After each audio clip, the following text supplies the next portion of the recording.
Eu nunca entendi o que aconteceu naquela tarde. O que é mais estranho, talvez, é que ninguém mais parece ter se questionado muito sobre isso. Mas eu sei o que eu vi, sei o que vi. E até hoje, quando fecho os olhos, ainda sinto o frio na espinha. Tudo começou em um dia comum, durante o segundo período, quando o professor de história, o Sr. Almeida, pediu para que todos ficassem em silêncio enquanto ele ia até a sala dos professores. Ele sempre dizia que precisava de apenas alguns minutos para ajustar alguns detalhes, mas essa vez algo estava diferente. Ele demorou mais do que o normal. Já passavam de 20 minutos quando comecei a ficar impaciente.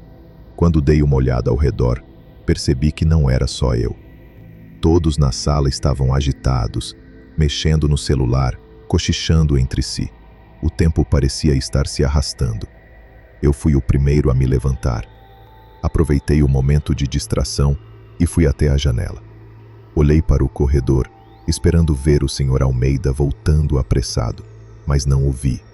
Estranhamente, o corredor estava vazio, não havia ninguém lá. Foi então que ouvi o som, um barulho baixo, mas claro, vindo de perto, algo como um arranhar. Olhei para a porta. Não conseguia mais ignorar aquilo. A porta da sala estava parcialmente aberta e o som parecia vir de lá, do outro lado, onde o professor deveria estar. O arranhar continuou por mais alguns segundos, então parou abruptamente. Fui até a porta. Hesitei, mas a curiosidade falou mais alto. Abri-a com cuidado, apenas um pouquinho, e espreitei para fora. Nada. O corredor estava ainda mais silencioso agora, e a luz fluorescente piscava fracamente no fim, criando sombras alongadas nas paredes. Não havia ninguém à vista, nenhum professor, nenhum aluno.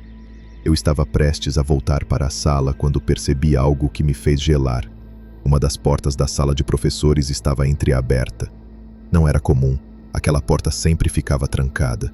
Às vezes, o Sr. Almeida falava sobre os documentos que estavam guardados ali, mas nunca mencionou a porta estar aberta. Algo não estava certo. Foi quando ouvi um sussurro. Não era um som de conversa normal, mas uma voz baixa e abafada que parecia vir da sala dos professores. Não consegui distinguir as palavras, mas havia algo profundamente errado nela. Como se a voz não fosse do Sr. Almeida, como se não fosse de um ser humano. Meu coração disparou. Decidi ir até lá. O corredor parecia mais longo do que nunca, como se cada passo que eu dava fosse mais pesado que o anterior.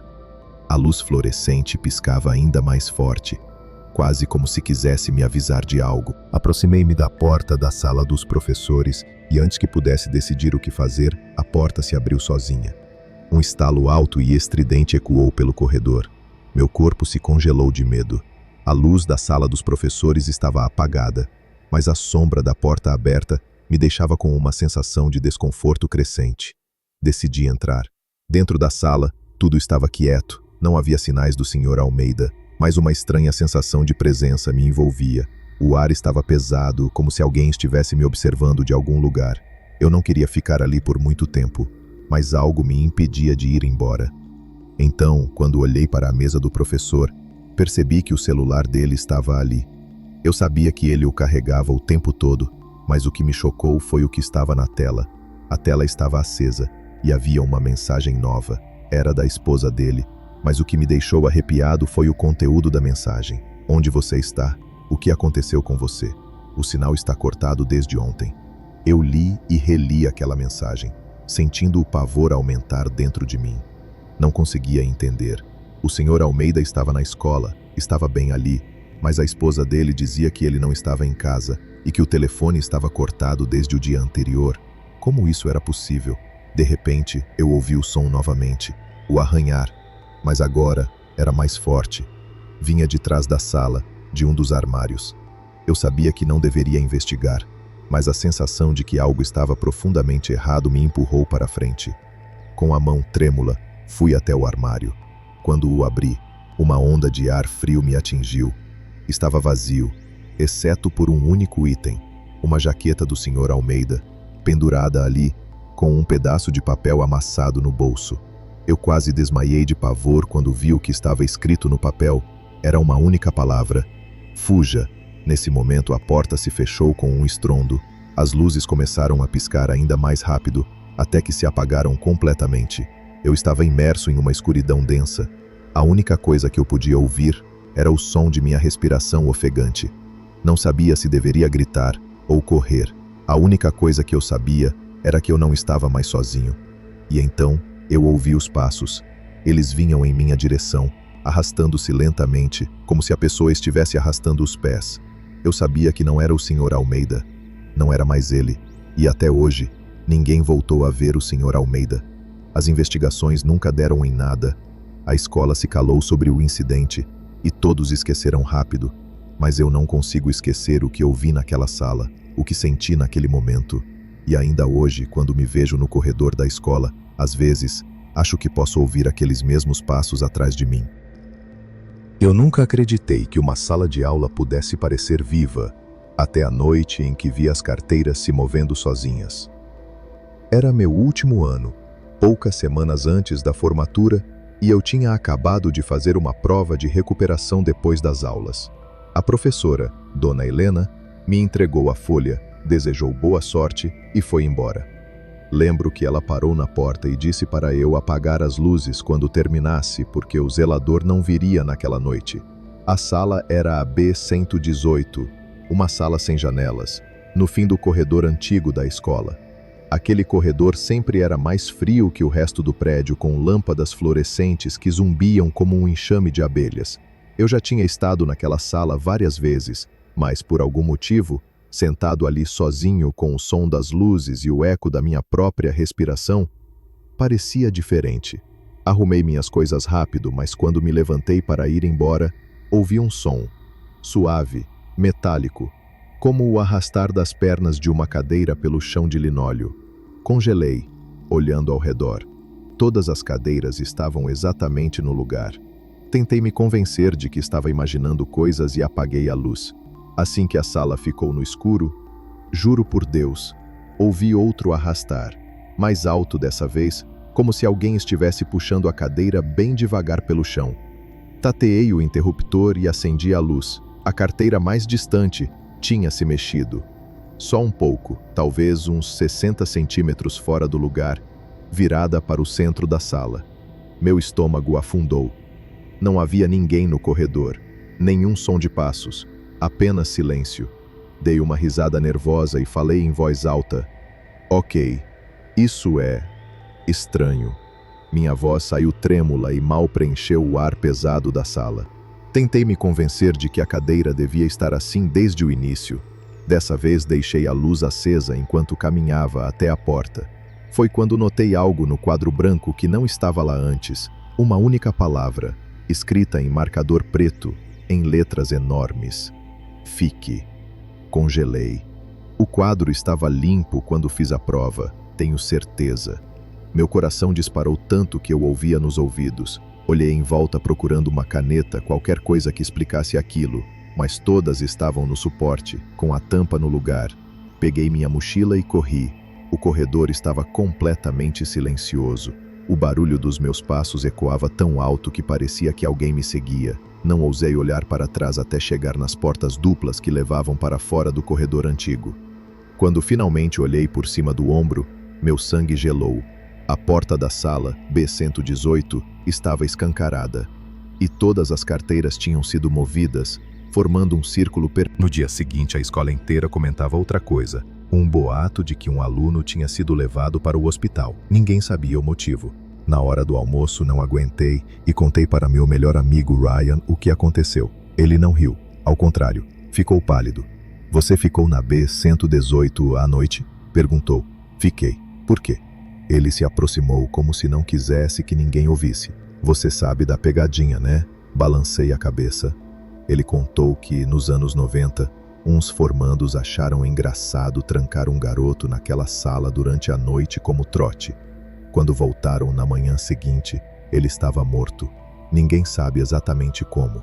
Só disseram que o corpo estava no meio da sala, cercado pelas carteiras, como se tivessem sido arrumadas daquele jeito. Fiquei enjoado.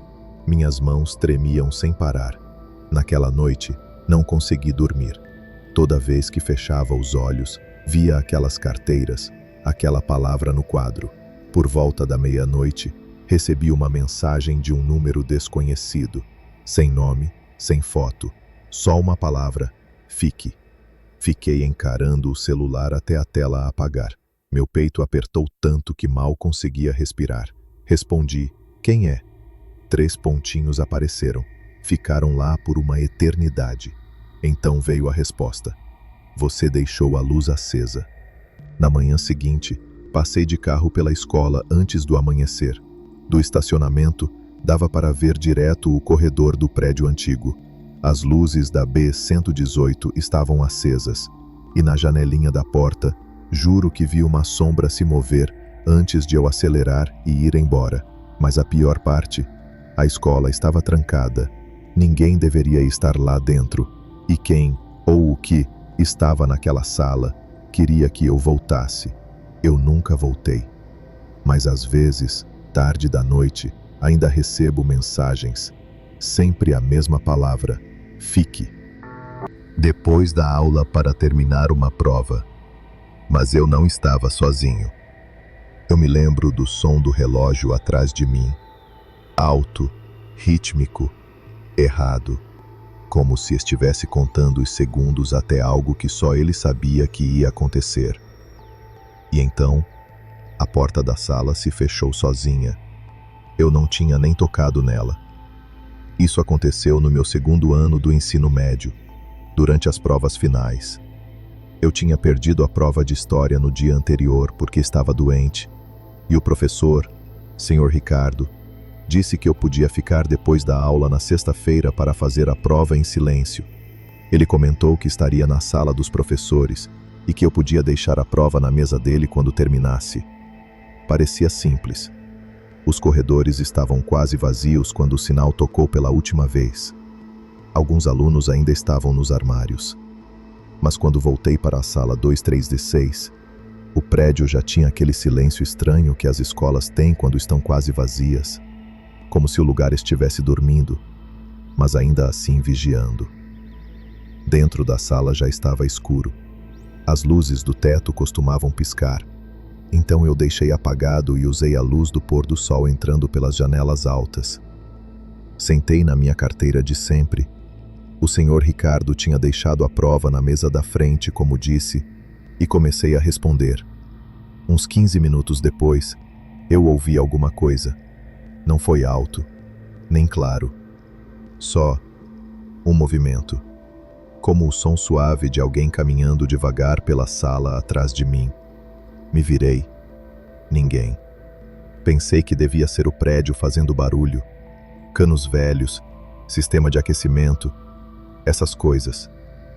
Quando você está sozinho tentando se concentrar, começa a notar mais do que devia. Mas não foi só uma vez. A cada poucos minutos, eu ouvia aquele mesmo barulho de passos, sempre atrás de mim, sempre longe o bastante para, quando eu me virasse, não ver nada. Teve uma hora que eu vi algo se mexer no vidro da porta.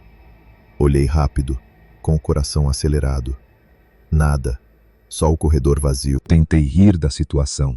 Até falei baixinho: se controla. E continuei escrevendo. Aí as luzes piscaram. E não foi um piscar normal. Elas piscavam forte, de um jeito agressivo, por um segundo inteiro, e depois se apagaram completamente, deixando a sala no escuro, iluminada só pelo tom alaranjado do sol morrendo.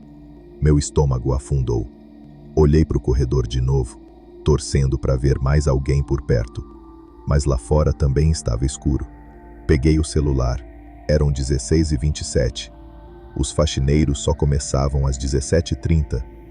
E aí eu ouvi de novo. Mas dessa vez não foi passo. Foi uma respiração. Vinha do fundo da sala. Baixa, molhada, como alguém tentando segurar a tosse. Levantei tão rápido que minha cadeira arrastou no chão com um rangido alto. Oi? Chamei, tentando parecer firme. E falhei miseravelmente. Silêncio. Caminhei devagar até o fundo da sala, usando a lanterna do celular. Não tinha muito espaço lá atrás, só armários e algumas cadeiras empilhadas. Ninguém ali. Mas quando me virei para voltar para minha carteira, congelei. Uma das cadeiras, a que eu tinha acabado de usar, estava girando sozinha, bem devagar, como se alguém tivesse acabado de levantar dela, ou estivesse sentado ali enquanto eu estava fora. Fui para a porta, tentando manter a calma. Girei a maçaneta. Nada. Travei. Girei de novo, com mais força, e mais uma vez. Nada. Era como se alguém tivesse trancado a porta do lado de fora, mesmo sem ter tranca ali. Foi então que a folha da prova na minha mesa se mexeu. Nenhum vento. Todas as janelas estavam fechadas, mas o papel se levantou levemente e caiu de novo, como se uma mão invisível tivesse passado por cima. A lanterna do celular começou a piscar. Me virei mais uma vez e juro por tudo, juro, tinha alguém no canto esquerdo da sala. Mal dava para ver na penumbra. Alto, magro, com a cabeça levemente inclinada, como se estivesse curioso ou confuso. A luz piscou de novo. A figura sumiu. Comecei a respirar fundo, apavorado. Encostei as costas na porta, varrendo a sala com os olhos. Foi quando a televisão antiga, pendurada no alto da parede, daquelas quadradas que ninguém mais usa, ligou sozinha. Primeiro foi só estática. Depois, uma imagem em preto e branco apareceu na tela. Era eu, sentado na carteira. Mas eu não sabia de nenhuma câmera naquela sala. Então a imagem mudou. A figura estava atrás de mim, na tela, em pé, bem atrás de mim. Gritei e bati na porta com os punhos. A tela apagou. As luzes se acenderam de repente. E a maçaneta girou normalmente. Caí no corredor, o coração disparado, e saí correndo sem nem olhar para trás. Nem peguei minha mochila. Só parei quando já estava fora do prédio, respirando pesado sob o céu roxo do entardecer. Mais tarde, contei tudo para o Sr. Ricardo. Ele só fez uma cara estranha e disse: "A sala 236 não tem mais TV. A gente mandou tirar no ano passado." Nunca mais entrei naquela sala, mas às vezes, quando passo por ela entre as aulas, juro que ainda ouço aquela respiração baixa e molhada, atrás do vidro. A classe que não estava no calendário. Eles não estavam em nenhum horário, em nenhum sistema, nem no mapa de evacuação. Mas eu ainda me lembro de 32 alunos virando a cabeça em perfeita sincronia quando abri aquela porta, e cada um deles já sabia o meu nome. Isso aconteceu no meu primeiro ano em uma escola pública no interior de Nova York. Vou mudar o nome da escola porque não quero receber e-mails de ex-alunos dizendo que eu inventei isso. Vamos chamá-la de Lincoln Valley High. O prédio era uma bagunça remendada, uma estrutura principal dos anos 60, um anexo de ciências dos anos 90 e um corredor antigo desativado que conectava ao que costumava ser a escola de ensino fundamental original. A maioria dessas salas antigas era usada como depósito. Pelo menos era o que diziam. Era final de setembro, ainda quente o suficiente para que os corredores do segundo andar cheirassem a cera de chão e livros velhos. Eu era novo, ainda tentando descobrir onde ficava tudo. Entre a aula de inglês do 5º período e o almoço, pedi uma permissão para ir ao banheiro. O mais próximo estava lotado de gente. Então segui por um corredor lateral que nunca tinha usado antes, acompanhando uma seta impressa que devia ter sobrado de algum dia de prova. O barulho do corredor principal sumiu rapidamente. O que mais me lembro é como o ar ficou mais frio, como se eu tivesse entrado na parte do supermercado onde guardam o leite. O corredor terminava em um T. À esquerda, uma placa de saída. À direita, uma fileira de portas com os vidros pintados, exceto uma, sala 212B, escrita à mão em um estêncil preto descascando. A luz fluorescente acima da porta piscava, e eu podia ouvir um som fraco de lápis riscando. Achei que tinha encontrado uma sala de aplicação de prova. Espiei pelo vidro estreito com grade metálica. Lá dentro, uma sala cheia. Cerca de 30 alunos, todos sentados em carteiras separadas voltadas para um quadro negro.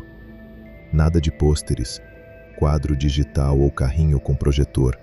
Apenas pó de giz e aquelas carteiras antigas de metal com tampo de madeira cheio de iniciais gravadas. Uma mulher estava de costas para mim, escrevendo nomes com uma caligrafia inclinada e caprichada. Todos estavam completamente silenciosos. Ninguém no celular, nenhuma mochila no chão. Parecia uma cena montada, ou uma foto que ainda não tinha recebido correção de cor. Tudo um pouco sem vida. Eu estava prestes a me afastar, quando a professora parou de escrever. Sem virar o corpo, a cabeça dela girou, lenta e rígida, até que eu pudesse ver o lado do rosto. Ela tinha aquele coque apertado de bibliotecária e uma pele pálida demais até para a luz fluorescente. Seus olhos encontraram os meus através do vidro. Então, como se estivessem presos por um fio, todos os alunos na sala viraram na mesma velocidade para a porta. Eu recuei, com o coração disparado. Antes que eu pudesse sair, a maçaneta girou. A porta se abriu sozinha a alguns centímetros. A voz da professora veio, suave, mas clara. Entre, Tyler. Você está atrasado. Eu não tinha contado a ninguém que iria por aquele caminho. Minha autorização não tinha meu nome, só o student. Ainda assim, ouvir meu nome naquele tom, aquele tom de estávamos esperando, me congelou no lugar. Murmurei, sala errada, e comecei a andar pelo corredor. Atrás de mim, 30 carteiras arrastaram as pernas no chão ao mesmo tempo. Aquele som, aquele arranhar metálico, me perseguiu até a esquina. Quando olhei para trás, a porta estava se fechando. A luz parou de piscar, e o ar frio sumiu. Acabei usando um banheiro perto do refeitório e quase me atrasei para voltar. Depois perguntei à minha professora de inglês onde ficava a sala 212B. Ela disse, não temos nada além da 210 nesse andar. Achei que talvez tivesse lido errado, então peguei um mapa da escola no escritório. Aquele corredor estava marcado como depósito, acesso proibido a alunos. Naquela noite, a curiosidade falou mais alto. Mandei mensagem para um amigo, Gabe, cujo irmão mais velho tinha se formado em Lincoln Valley. Gabe disse que a escola costumava fazer auditorias de frequência no corredor antigo, quando estavam pegando pesado com as faltas anos atrás. Os professores marcavam os alunos como ausentes e depois os realocavam para um bloco de frequência, onde você literalmente ficava sentado em silêncio por um período. Parecia ameaça inventada por professor. Ainda assim, meu corpo arrepiou. 2 dias depois, tentei mostrar a porta para Gabe. Fomos entre as aulas. Refiz meus passos exatamente. Corredor principal, corredor lateral, cruzamento em T, onde ficava a 212B. Agora havia uma parede sólida de blocos de concreto pintada de bege. Nenhuma marca de porta, nenhum vidro. A placa de saída ainda estava lá. A luz que piscava tinha sumido. Gabe riu. Disse que eu tinha errado o corredor, e isso teria acabado ali, se não fosse pelo que apareceu na minha mochila na manhã seguinte. Dobrado dentro do meu caderno de inglês, havia uma folha fina de papel, de chamada amarelado, daqueles com bordas de impressora matricial. 32 nomes digitados em letras maiúsculas, a maioria com marcas de presente. Algumas linhas tinham datas borradas do começo dos anos 80. No final, em cursiva impecável, Tyler, me procure. A caligrafia era a mesma que eu tinha visto no quadro. Não mostrei a ninguém. Rasguei em pedaços e joguei no lixo do banheiro. Depois fui almoçar tentando parecer normal. Mas naquela noite, sonhei que estava sentado em uma daquelas carteiras antigas. Meu celular não desbloqueava. A tela só mostrava o logotipo do sistema de som da escola. A professora continuava escrevendo nomes. Cada vez que o giz tocava o quadro, a sala ficava mais fria. Pelo resto do semestre, sempre que eu era marcado como ausente em qualquer aula, mesmo por engano, encontrava algo no meu armário. Um pedaço de giz, uma página arrancada de um anuário antigo, ou uma vez, uma polaroid de uma sala vazia com as carteiras viradas para uma parede em branco. A polaroid tinha um dedo no canto, pálido, coberto de pó de giz. No último ano, durante um simulado de incêndio, ficamos alinhados do lado de fora do corredor lacrado. A manutenção tinha deixado uma porta de aço entreaberta. Eu nunca tinha visto aberta. Pela fresta, vi um pedaço da sala, fileiras daquelas mesmas carteiras de metal, todas viradas para a porta, como se esperassem. E eu juro, que ouvi 30 carteiras arrastando ao mesmo tempo, seguidas pela mesma voz calma. Ainda falta um. Minha frequência tem sido perfeita desde então.